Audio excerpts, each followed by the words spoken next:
Goeiedag, baie welkom by hierdie uitsending. Dawid praat met homself en hy sê, wat buig jy jou neer, o my siel? En wat is jy onrustig in my?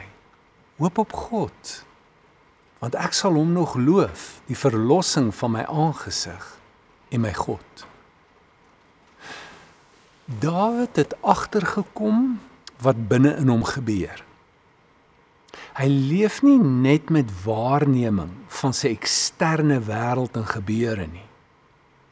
En hy reageer nie net op dit wat buitekant gebeur nie. En hy gaan na binne toe, hy gaan na 'n innerlike reis toe. Hy ignoreer nie sy gevoelens nie. Dis 'n manier waarop baie van ons groot gemaak word. Dit is wat moet gebeur, want dit is wat gebeur het, en nou moet jy so doen, en jy moet so optree, en dit maak nie saak hoe jy voel nie. Doen dit net. Dit is nie 'n baie goeie resep vir geestesgesondheid nie. Dit is belangrik om die realiteite van die innerlike wêreld te erken. Hulle is boodskappers. En dit gaan ook om iets te verstaan van hoe jou innerlike wêreld werk en wat daar gebeur. Hy kom agter dat dit wat gebeur aan die buitekant op so 'n manier geïnterpreteer word, dat dit hom te neergedruk maak, dat dit die lewe vir hom donker maak vir die toekoms. En hy voel en dink dat dit kan verander. Baie van ons dink dit is net die uiterlike dinge wat gebeur, wat ons op moet aandag gee en ons moet dit verander, sodat ons anderster kan voel. Hier kry ons 'n ander idee. Dat sê nou maar net, jy kan nie verander wat hier buitekant gebeur nie. Jy kan jou innerlike wêreld verander. En dit kan 'n groot effek hê, ten spyte van wat in jou buitekant van jou wêreld gebeur. So daarom is hierdie groot belangrike beweging in hom, ek gaan nou na my innerlike wêreld toe. Augustinus het gesê, te lank was ek daar buite. En min het ek geweet dat hy in my werk en in my is. En dit was eers toe ek hierdie fokus skuif, dat die lewe soveel beter vir my geword het saam met hom. So hy gaan na binnekant toe, en hy sê vir sy siel, hoekom is jy so? Wat dink jy? Wat voel jy? En gewoonlik kan 'n mens baie maklik by die gevoelens begin. Wat voel ek? Wat is my denke agter my gevoelens? En wat wil ek nou hê as gevolg van dit? En gewoonlik is die verband nie so moeilik om te trek en agter te kom, dat dit is die storie wat ek vir myself vertel. So wat hy doen is, hy vestig die waarnemer in hom. Ons almal praat met onsself, maar ons het nie noodwendig 'n waarnemer gevestig nie. Baie van ons identifiseer direk met ons denke en direk met ons gevoelens. En ons kom selfs nie eers so ver op 'n plek as wat ons sê, maar ek voel so nie. Dit is net hoe dit is. Maar hy bring 'n distansie en hy sê, siel, hier is ek. Ek is nie my denke, emosies en begeertes nie. Ek het die denke, emosies en begeertes.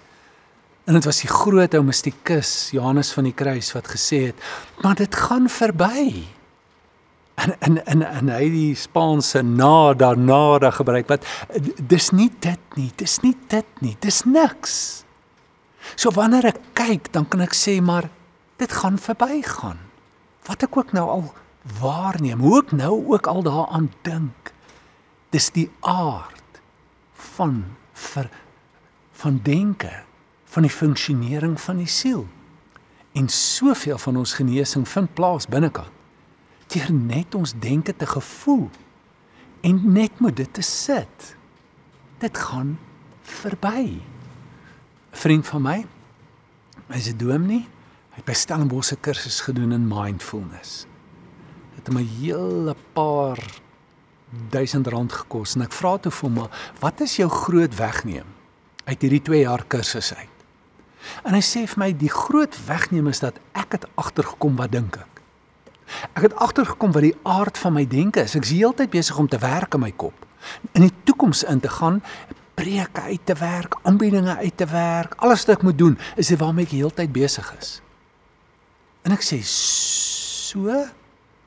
Hy sê, weet jy hoe groot is dit? Dis my ware noord. Dis soos 'n kompas. Dis my noord. Dit is die heeltyd waar my naaltjie opeindig. Dis die heeltyd waar jy my gedagtes uiteindelik opeindig. Dis hoekom ek altyd oorweldig voel deur die werk. Ek voel altyd daar's soveel goed om te doen. Ek kom nie by alles uit nie. Ek besef wat my en ek sê jy het hoeveel betaal daarvoor? Maar dis meer as net weet. Dis om te besef. Dit is om agter te kom. Dit is hoe dit is en dis wat die effek is op my lewe. So, nou sê Dawid, ek wil eintlik plek maak in my binneste.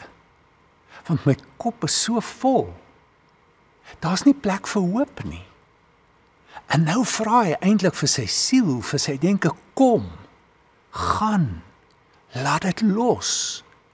Al hierdie donker prentjies wat jy kry van die toekoms, is eintlik vrese, al hierdie bekommernisse waaroor jy sit.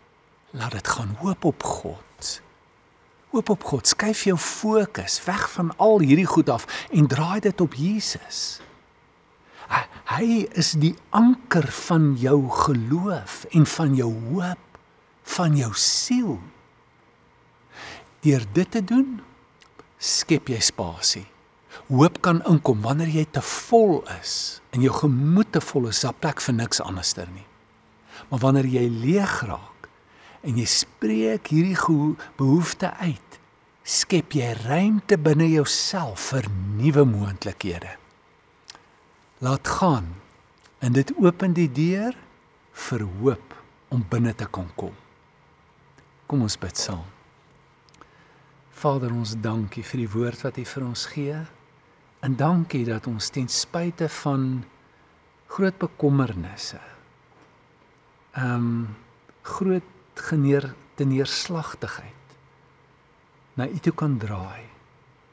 Dankie dat ons met onsself kan praat en sê, maar hoop op God, man. Want ons kan, want U is altyd daar. En U hoop beskaam nooit nie.